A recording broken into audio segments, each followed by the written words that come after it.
The Viridian outpost hummed like a beehive made of metal and light. Ships of a dozen different shapes floated in the docking bays, their hulls marked with strange symbols and colors. Aliens of all kinds moved through the wide corridors, tall, thin beings with skin like polished glass. Short, furry creatures with too many eyes. Armored insect-like traders clicking softly to each other. It was a place where the galaxy came to trade, talk, and sometimes to forget the borders between stars. Most of them ignored the humans. Humans were new here. They had only joined the wider galactic community 10 years ago. Their ships were small. Their clothes were plain. Their voices were too loud, their steps too heavy. Many aliens thought of them as noisy children, curious, clumsy, and not very smart. Some called their home planet Deathworld in whispers, a joke about how wild and dangerous Earth was supposed to be. But no one really believed it. Not yet. Cale Renner didn't care what they thought. He was 17, lean and quick, with dark hair cut short and eyes that watched everything. He wore a simple gray jumpsuit with Renner freight, stitched over the chest. His job today was simple. Deliver a sealed data crate from Dock 7 to the Zentauri trade office in Sector Gamma. Easy. Routine. He'd done it a dozen times before. But today, the corridor was crowded. Cale moved fast, weaving between slow-moving aliens, his boots tapping softly on the polished floor. He held the crate tight against his chest. It wasn't heavy, but it was important, some kind of mineral contract. His father would yell if it was late. Then, around the corner, he saw her. Sub-Commander Varel of the Zentauri hegemony stood like a blade made flesh. She was tall, nearly 8 feet, with a segmented, chitinous body that gleamed like black pearl.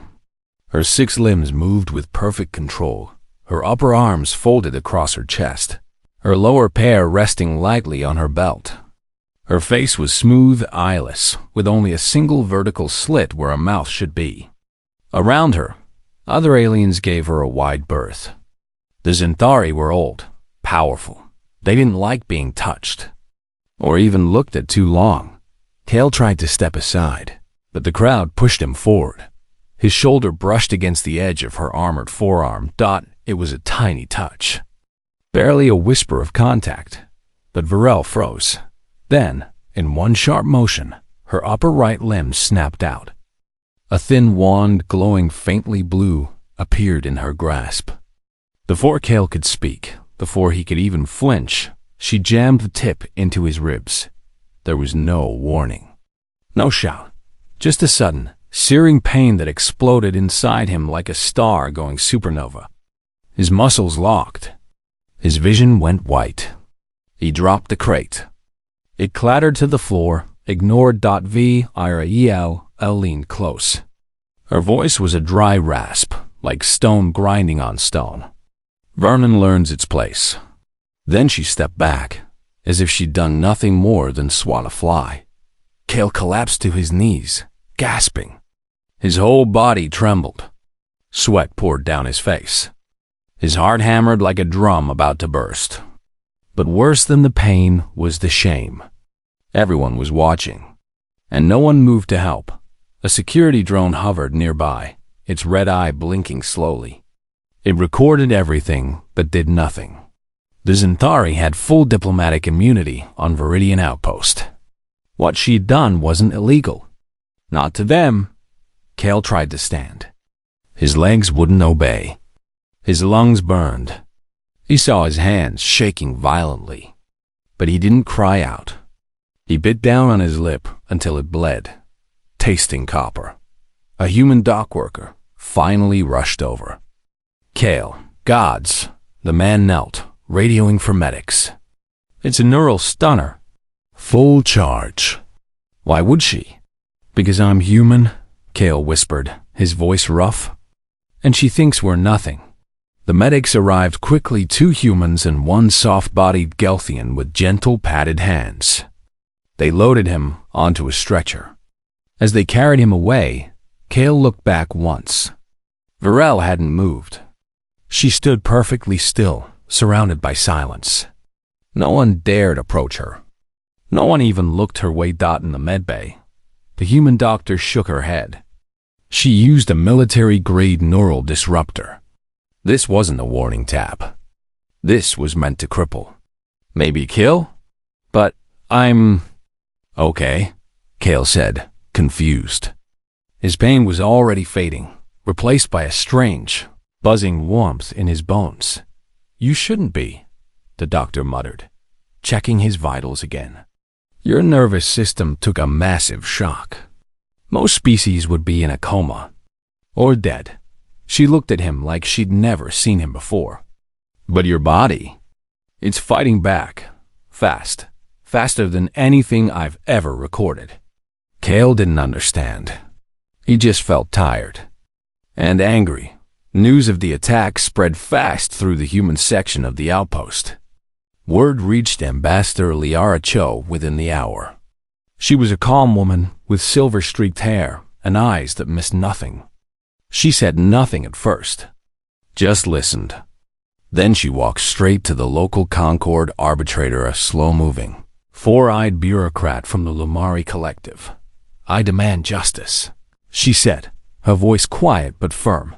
The arbitrator blinked. Justice? Sub-Commander Varel acted within her rights. Your citizen entered a restricted honor corridor. Contact with a Zentari officer is punishable by disciplinary correction.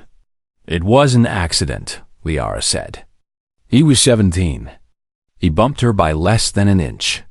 Intent is irrelevant, the arbitrator said, waving a thin hand. Custom is law. The Zentari do not tolerate physical contact from lesser species. The punishment was mild by their standards. Mild? Liara's voice hardened. He nearly died. Yet he lives, the arbitrator said, turning back to his scrolls. File a formal grievance with the Galactic Concord Council if you wish. But do not waste my time with human sensitivities. Liara left without another word. Back at the human consulate, Cale sat up in bed, wrapped in a thin thermal blanket. His body ached, but his mind was clear.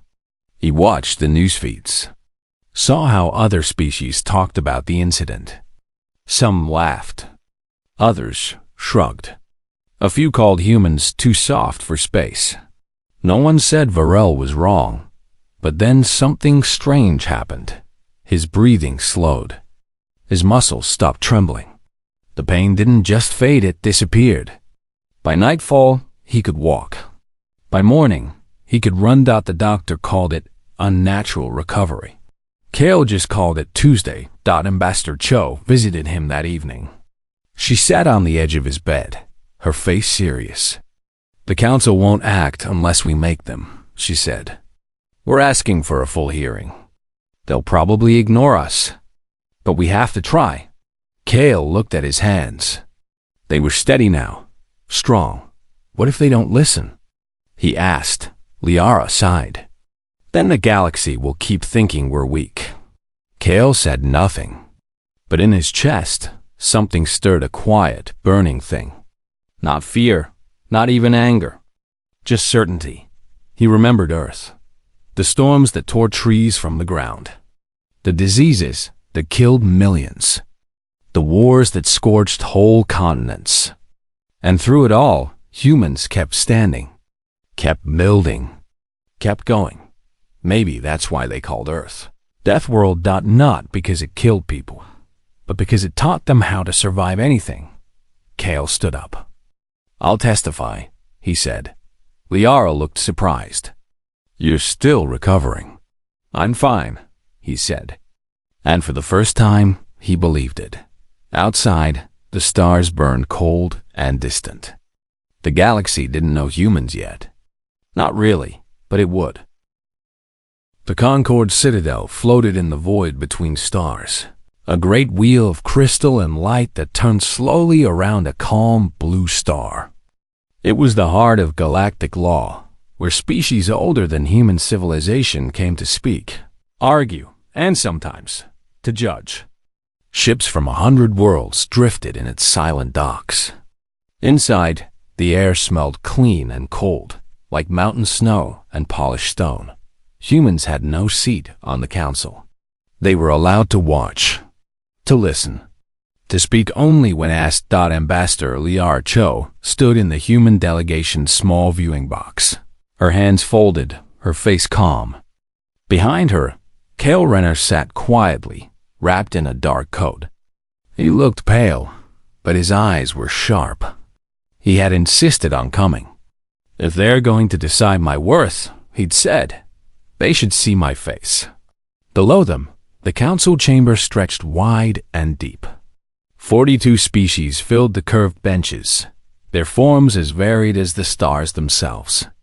Some sat in water tanks. Others hovered in antigrav bubbles. A few were nothing but voices from smooth black stones. At the center of it all stood Sub-Commander Virel, her chitinous armor gleaming under the soft light. She did not look at the humans. She did not even seem to know they were there. The presiding judge was Elder Tolan of the Velm, a species known for patience and fairness. His body was long and thin, covered in soft silver fur, his many eyes blinking slowly as he read the case file. The grievance is clear, he said, his voice like wind through reeds. A human youth, Kale Renner, was struck by a Zentari neural disruptor in public space. He claims the contact was accidental.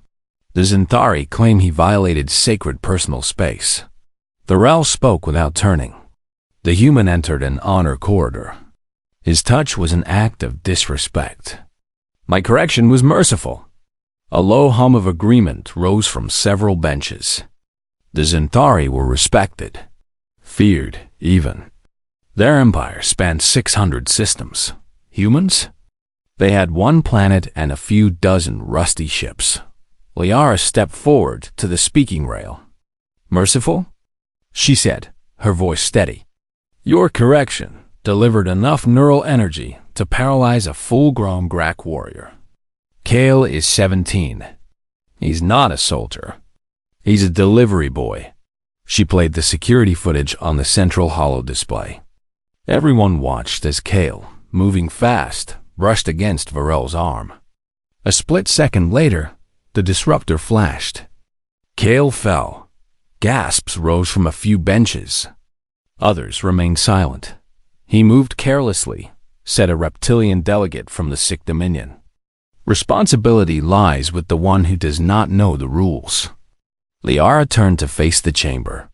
We are new here. We learn. But should a mistake cost a child his life? Should it be punished like a crime? Laurel finally turned her smooth, eyeless face toward the human box. Your species breeds too fast. You lack discipline. You crowd space like insects. You do not understand order. That is your weakness. A murmur spread. Some agreed. Others shifted uncomfortably. But no one defended the humans. Kale stood up. All eyes turned to him. He walked to the rail, slow but steady. He didn't look at Virel. He looked at the council. I'm not here to beg, he said. His voice was quiet, but it carried. I'm here to tell you what happened. He paused, swallowed, then continued. I was carrying a crate. I was late. The corridor was full. I didn't see her until it was too late. I didn't mean to touch her. But even if I had, should that be a death sentence? He lifted his shirt slightly, showing the dark bruise along his ribs. This is what merciful looks like. I couldn't breathe for hours. My heart kept trying to stop. But I didn't die. He looked around at the alien faces. You all think Earth is a joke. You call it Deathworld and laugh. But Earth doesn't kill people just to be cruel. It kills to teach. And we learned. He took a deep breath. She tried to break me.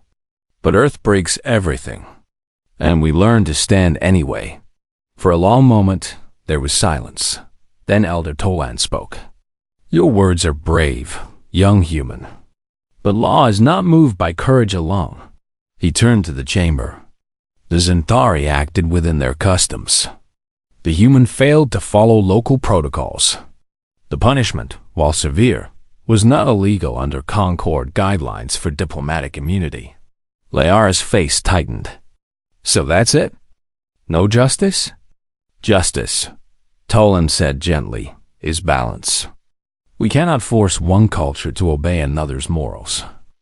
The sub-commander will receive a formal reprimand and pay a fine of 5,000 credits to the human delegation. A few aliens nodded. It was more than many expected. Varel gave a small, stiff bow. The matter is closed. But Kale didn't move. He stood there, staring at his hands. His breathing was even. Too even, Liara frowned. She knew that look. Then, without warning, Kale swayed. His knees buckled. Liara caught him just before he hit the floor. Kale! She shouted. Medics rushed, inhuman and alien both. They scanned him quickly. His heart was racing. His blood pressure was dropping. Neural activity was spiking in strange patterns. What's happening? Liara demanded. The lead medic, a human named Dara, looked grim. It's the after effect of the disruptor. We thought he'd recovered, but his body's been under stress this whole time. His systems are crashing. Can you save him? Dara hesitated. We'll try. They carried Kale out on a stretcher. The council watched in silence. Some looked away. Others stared with cold curiosity, as if watching an animal die. The hearing ended soon after. Back on the human shuttle, Kale lay still, connected to humming machines. His skin was cool. His eyes stayed closed. Liara held his hand, her face tight with worry. You didn't have to speak, she whispered. Kale's fingers twitched. He opened his eyes for just a second. Had to, he murmured. Then he closed them again. 12 hours later, the medics called it. Kale Renner was gone. His heart had simply stopped. Not from the original injury, they said, but from the strain of pushing his body too far, too soon. He'd stood when he should have rested, spoken when he should have stayed silent. And his Deathworld body, tough as it was, had finally broken. The news spread fast. Across human space, people fell quiet. No protests. No angry broadcasts. Just silence. On Earth, factories slowed. Schools held moments of stillness. In orbit, human ships cut their non-essential lights. It was as if the whole species was holding its breath. The Concord Council moved on. The fine was paid. The reprimand filed. Varel returned to her flagship, already preparing her report. Human emotional instability confirmed. Species remains unfit for full Concord status. She did not know that on Earth, scientists were already gathering. They had studied Kale's body, his final scans, his blood dot, and they had found something strange. When the neural disruptor hit him, his body had flooded with chemicals, endorphins, adrenaline, stress proteins far beyond normal levels. But more than that, those chemicals had interacted with the Zenthary weapon's biofeedback system, which recorded the victim's biological response. In that moment, Kale hadn't just been hurt. He had infected VIRELL. Not with a virus, but with the very essence of Deathworld biology. A storm of survival, signals that a creature like her, built for calm and control, could not understand, could not survive. The humans didn't know it yet. But Kale's death had already started its work, and the galaxy would soon learn that when you hurt a human child, you don't just face a species. You face the world that made them. But for now, in the cold halls of the Concord Citadel, no one noticed. They thought it was over. They were wrong. Earth did not scream when Kale died. It did not shout or burn its ships in anger.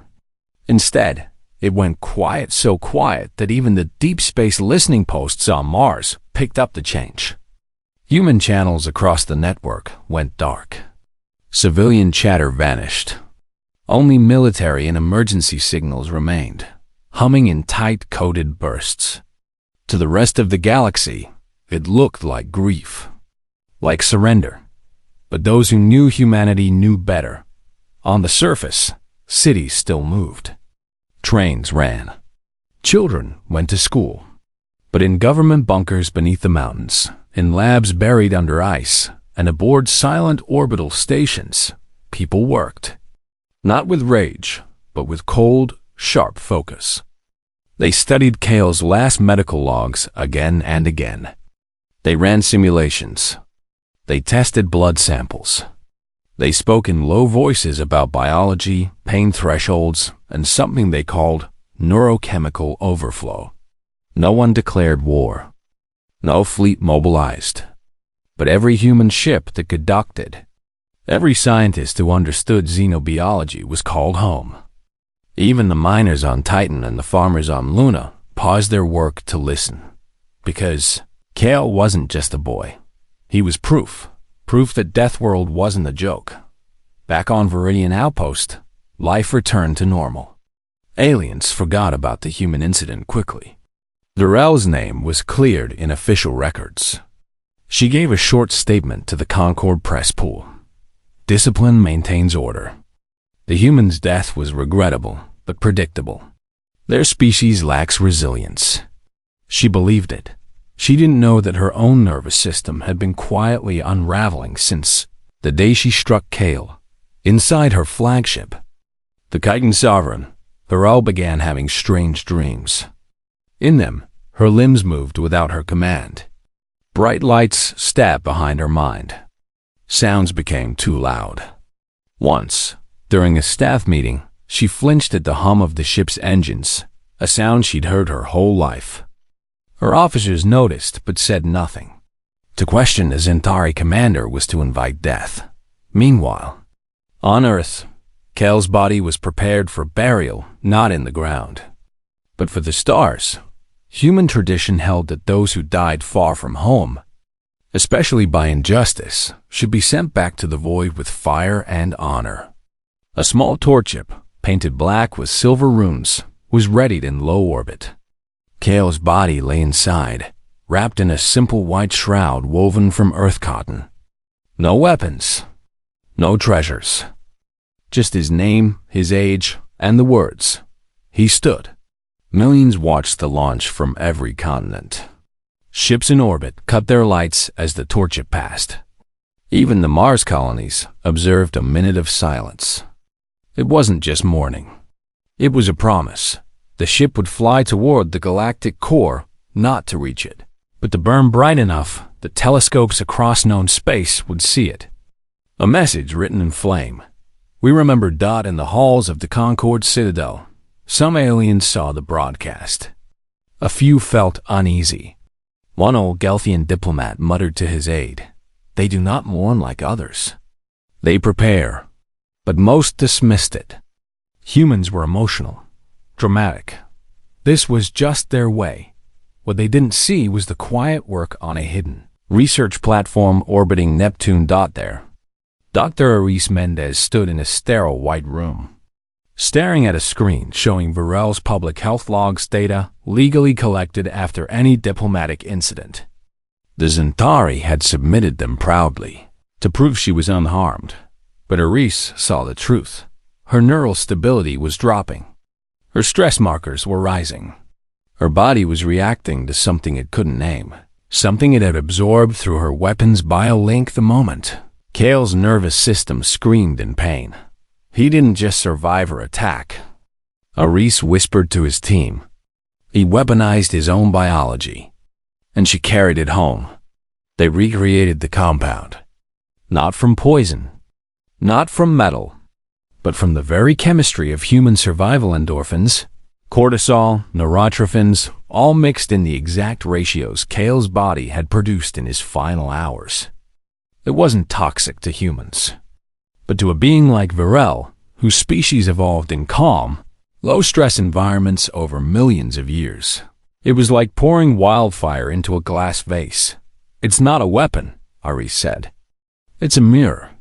It shows her body what it's never known. Chaos, pain, the will to live at any cost. They tested it on Xanthari tissue cultures. The cells convulsed, then died. Now they had a choice: reveal it as a bioweapon and be labeled monsters. Or use it as justice. Ambassador Liara Cho visited the lab in person. She stood before the containment unit holding the pale liquid they now called Kale's Echo. "Can it be controlled?" she asked. "Yes," Uris said. "It only affects species with Xanthari-level neural sensitivity. It won't harm humans, Gelthians, anyone with high trauma tolerance. It's precise." Liara looked at the vial.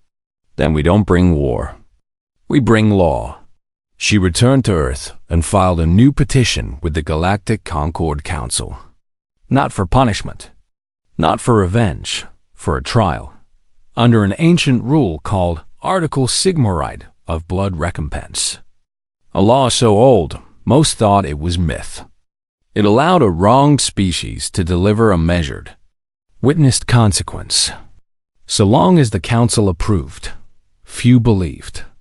They would say yes, but the council was curious, and more than a few were starting to wonder if they'd made a mistake. On the Chitin Sovereign, Durell woke screaming. Her limbs trembled. Her thoughts scattered like dust and wind. Her officers found her curled on the floor of her chamber. Her armor cracked from spasms she couldn't stop. "Call the medics," her first lieutenant whispered, fear in his voice for the first time. But the medics could find nothing wrong. Her body was fine. Her organs worked. Her mind was breaking. She didn't know why. She didn't know that across the galaxy, humans were watching and waiting. On Earth, the torchship carrying Kale's body reached its final burn point. Engines flared one last time, then died. The ship, now a silent ember, drifted onward toward the heart of the galaxy, where even the oldest stars would one day fade. But Earth did not fade. It sharpened, like a blade drawn from rock. And soon, the galaxy would feel its edge. The Concord Citadel had not seen such silence in centuries. Ships from dozens of species hovered in the docking rings, not to trade or talk, but to watch. Word had spread. The humans were returning. Not with weapons, not with threats, but with a request so old, so strange, that even the oldest delegates had to check their archives to remember it. Article Sigma, Right of Blood Recompense. Most thought it was a legend, a relic from an age when species settled debts with ritual, not courts. But the law was real, and the council, swayed by curiosity and a growing unease about the quiet humans, had voted to hear the case. 2/3 agreed. Barely. Now, in the great chamber, every seat was filled. Even the back rows, usually empty, held silent observers. Holographic recorders glowed in the air, ready to send every word across the galaxy. Ambassador Liara Cho entered alone. She wore no uniform, just a dark coat of earth wool, simple and strong. Her steps echoed on the stone floor. She walked to the center and stood before Elder Tolan and the council without bowing. "Humans do not ask for war," she said, her voice clear. "We ask for justice as your own laws allow." She activated a small device in her hand. A holo-image appeared. Kale, standing in the same chamber weeks ago, pale but steady. Then footage of his collapse. Then his still body on a medbay table. "We lost a child," Liara said. "Not in battle, not in accident, because he touched an officer by mistake.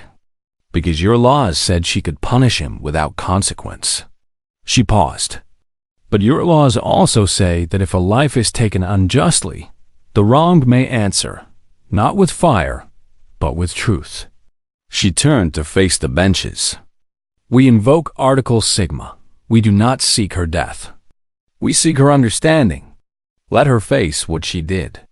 Let the galaxy see what happens when you harm a human." A murmur rose. Some delegates leaned forward. Others recoiled. Subcommander Varel entered then, escorted by Xanthari guards. She moved stiffly, her armor freshly polished, but her limbs trembled slightly. Her face showed no emotion, but her steps were slower than before.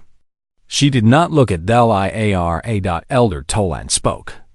The request is granted under Article Sigma, Clause 7, Biological Consequence, Witnessed and Contained. Sub-Commander Varel, do you accept the terms? Varel's voice rasped. I accept. Let the primitives show their tricks. My body is pure. My will is unbroken. Liara did not smile.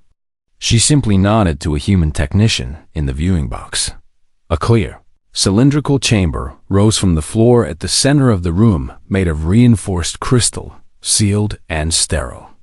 Inside, a single chair waited. This is not a fight, Liara said. It is a demonstration. Varel walked in without fear. The door sealed behind her with a soft hiss. Now, Liara explained what the galaxy had missed. When your officer struck Kale, she used a neural disruptor with a biofeedback link. It reads the victim's pain response to adjust its power. Standard Zentari design. She played a data stream on the central screen Kale's neural activity at the moment of impact. Spikes of endorphins, stress hormones, survival chemicals flooding his system. His body didn't shut down. It fought back, hard. Then she showed Varel's own medical logs from that day. A tiny echo of the same chemicals recorded through her weapons link. She didn't just hurt him, Liara said. She absorbed a piece of his biology, of Earth's biology, and her body has been trying to process it ever since. Confusion rippled through the chamber. What is your point, human? Demanded a delegate from the sick Dominion. Liar erased a small vial. Inside, a clear liquid shimmered faintly. This is what Kale's body made in his final hours. Not poison, not a weapon, just the chemistry of a human facing death and refusing to yield. She handed it to a neutral Gelthian scientist who confirmed its composition. No toxins. All natural human compounds. Harmless to most species. But not to hers, Liara said, looking at Varel. Elder Tolan studied the data. You claim this mixture will harm her? No, Liara said. It will show her what she did. It will force her body to feel what Kale felt, not the pain, but the storm inside him. The will to live that she tried to crush. She turned to Varel through the glass. You call this weak. But weakness doesn't survive on Earth. Only the strong do. And what makes us strong? Breaks things like you. The vial was placed into a sealed injector on the chamber wall. With a soft click, it connected to the air system. Varel sat perfectly still. I fear nothing from your child's sweat and tears. Liara stepped back. Then let truth speak. The technician pressed a button. A fine mist filled the chamber. For 10 seconds, nothing happened.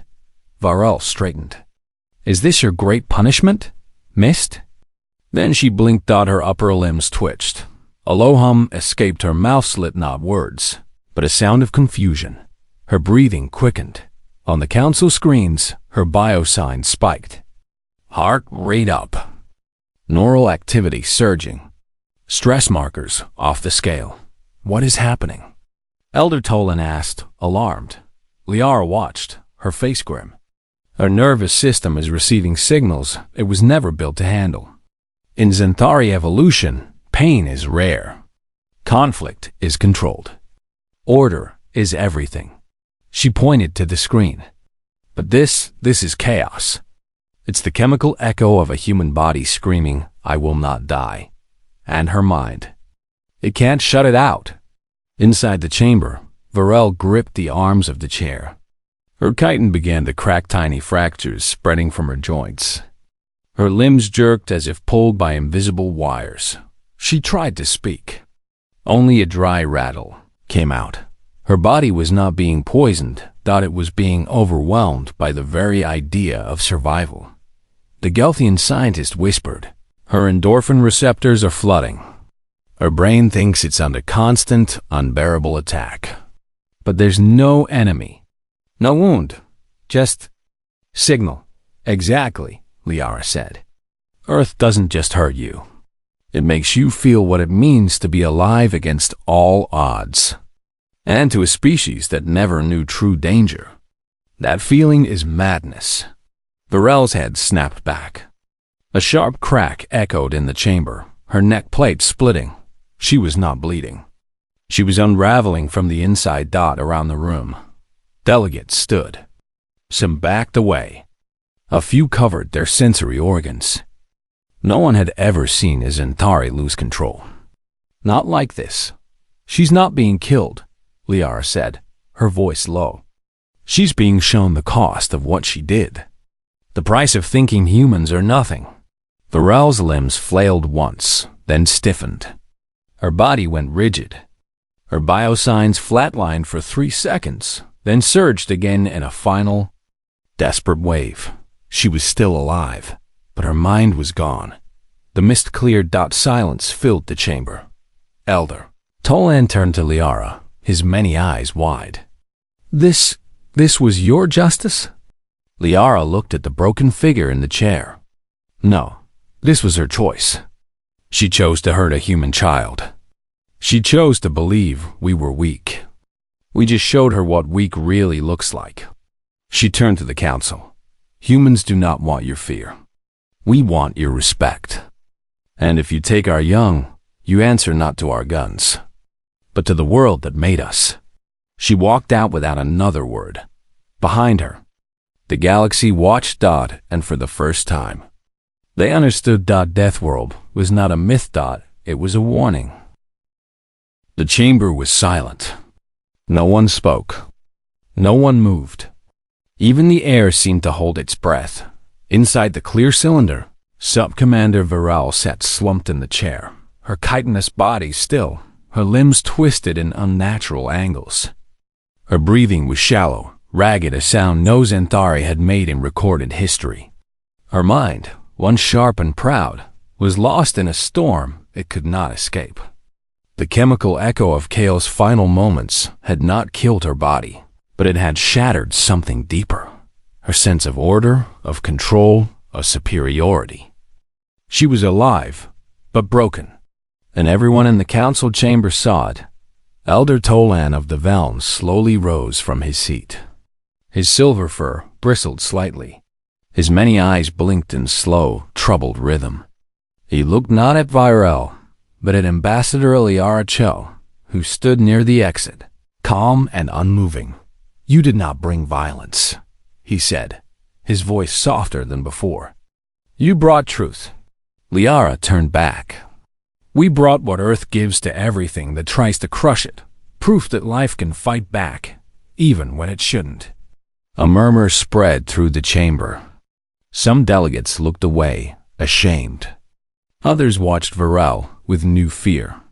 The Zentari guards outside the cylinder made no move to enter.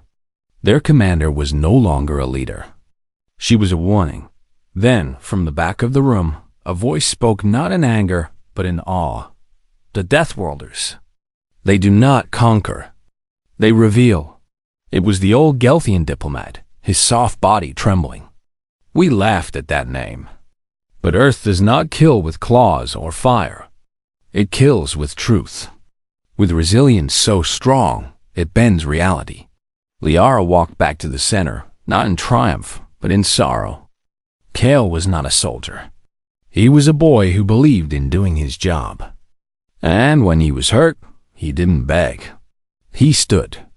Even when his body failed, his spirit didn't. She looked at the council. We do not ask for revenge. We ask for memory. Remember what happened here. Remember that humans are not weak. We are survivors. And if you harm our young, you do not face a fleet. You face the echo of every storm, every disease, every war that tried to wipe us out and failed. Elder Tolan nodded slowly. The right of blood recompense has been fulfilled. Justice is served. He turned to his scribes. Record this day, and record this. humanity shall be granted full membership in the Galactic Concord Council, with all rights and protections. A wave of shock passed through the chamber. Full membership? Humans, newcomers, outsiders, children of Deathworld, given equal standing with ancient empires. But no one objected. How could they?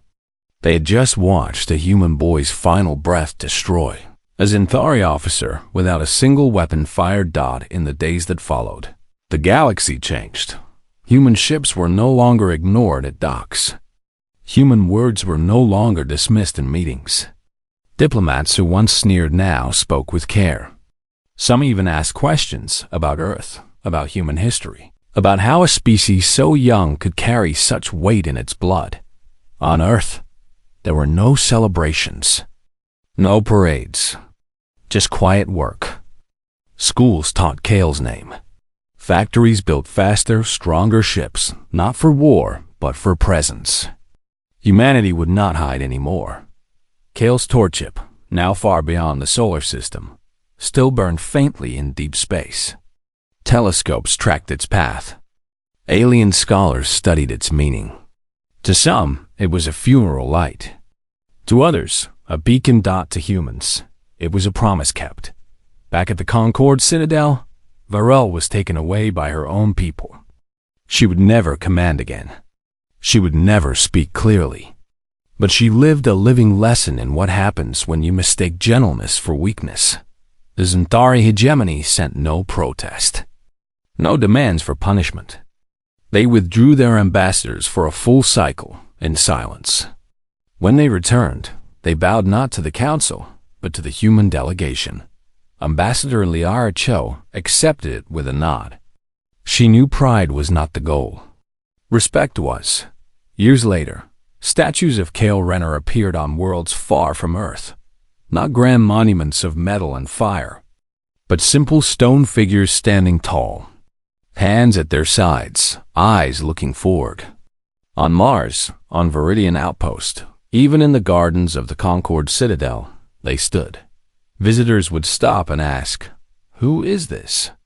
And someone would answer, "A human boy who touched an officer by mistake," and taught the galaxy what it means to be from Deathworld. Humans never explained further. They didn't have to. The truth was in the silence that followed in time. New laws were written. Rules to protect young, new species. Rules against using weapons that feed on pain.